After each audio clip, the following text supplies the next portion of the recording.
કાનાણી સરના તમામ વિડીયોનો ઓફિશિયલ ખજાનો યુટ્યુબ પર જોવા માટે જલ્દી લાઈક કરો, સબસ્ક્રાઈબ કરો અને બેલ આઇકોન દબાવી ઓલ સિલેક્ટ કરો, જેથી તમને અમારા વિડીયો સૌથી પહેલાં જોવા મળે.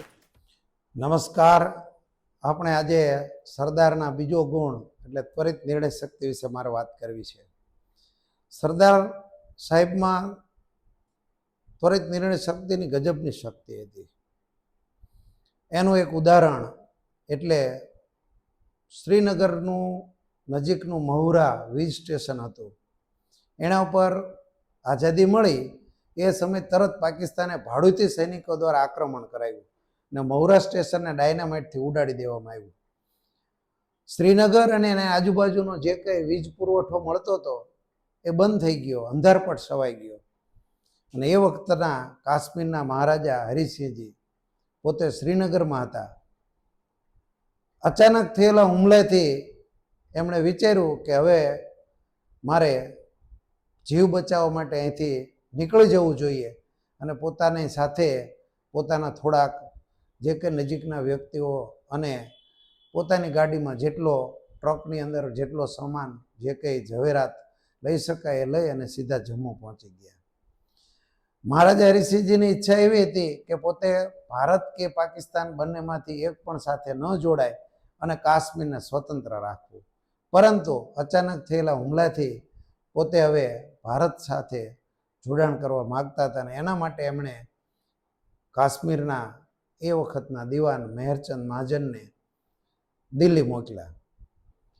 હવાઈ માર્ગે મેહરચંદ મહાજન દિલ્હી આવ્યા અને ભારત પાસે સહાય કરવા માટેની મદદ માગવા માટેની વાત કરી અને જવાહરલાલ નહેરુના નિવાસસ્થાન ત્રિમૂર્તિ બંગલા ખાતે એક મિટિંગ યોજવામાં આવેલી, જેમાં જવાહરલાલ નહેરુ, સંરક્ષણ પ્રધાન બલદેવસિંહ, માઉન્ટ બેટન, શેખ અબ્દુલ્લા, જવાહરલાલ નહેરુ અને મેહરચંદ મહાજન, આ 7 વ્યક્તિઓની મિટિંગ હતી.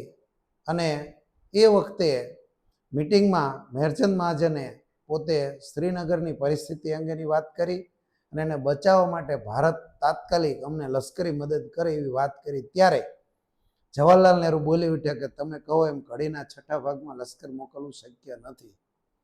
વાત વણસે પહેલા સરદારે દિવાન મેહરચંદ મહાજનને કીધું કે તમારે પાકિસ્તાન પાસે મદદ માગવાની જરૂર નથી, ભારત તમને મદદ કરશે, હિન્દુસ્તાન તમને મદદ કરશે. તાત્કાલિક કેબિનેટની મિટિંગ બોલાવવામાં આવી.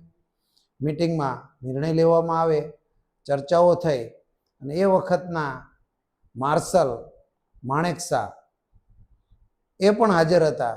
એમને શ્રીનગર એમાં યુદ્ધ અંગેની રણનીતિ રજૂ કરી, દેશની હાલની જે કંઈ લશ્કરની પરિસ્થિતિ એની અંગેની પોતે વાત કરી. સરદારે આ બધી વાતો ચાલતી હતી ત્યારે જવાહરલાલ નહેરુ ધડ માથા વગરની વાતો કરતા, ઘડીક યુનોમાં જવાની, ઘડીક રશિયા પાસે મદદ માગવાની. ત્યારે સરદારે પોતાના ઘેરા અવાજમાં જવાહરલાલને અટકાવીને કીધું કે જવાહરલાલ, તમારે કાશ્મીર જોઈએ છે કે પાકિસ્તાનને આપી દઈએ? ત્યારે જવાહરલાલે કીધું કાશ્મીર જોઈએ છે.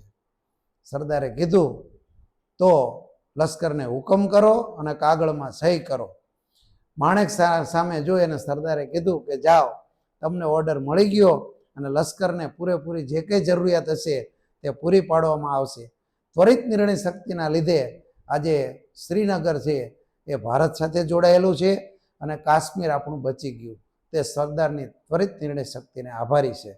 આભાર.